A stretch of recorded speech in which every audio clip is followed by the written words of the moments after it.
If we don't get certain factions about the White House now and do a full steam clean of what we've had to experience these last 4 years, we may really be looking at our last free and fair election. In what may be an unprecedented move, the White House appeared to call for a TV personality to be fired. That followed a tweet earlier this week by ESPN anchor Jemele Hill. She called the president a white supremacist who has largely surrounded himself with other white supremacists. I was not the first person to say it, by the way. Ta-Nehisi Coates, he wrote a very detailed and thorough essay for The Atlantic laying out the case for the president being a white supremacist before I said it. What's amazing to me now, especially during the primaries when I watch the debates, is that it is quite common now to call the president a white supremacist and a racist. Like, everybody says it. And I think that should let people understand just how dire and critical things are. If we regularly call the president a white supremacist and regularly refer him to a racist, what does that say about where we are at this point in history? Would you like me to condemn white supremacists and right Proud Boys?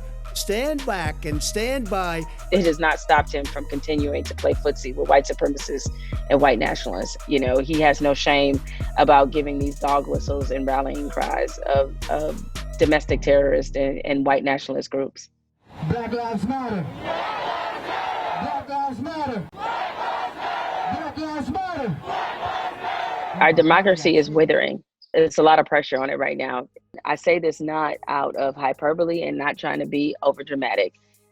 If we don't get certain factions about the White House now and do a full steam clean of what we've had to experience these last 4 years, we may really be looking at our last free and fair election.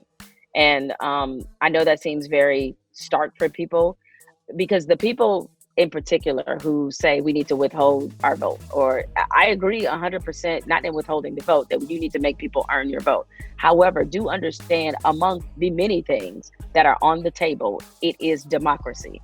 And the people who are continuing this conversation are also doing it under the assumption that we will have an equally powerful voice the next time there are elections.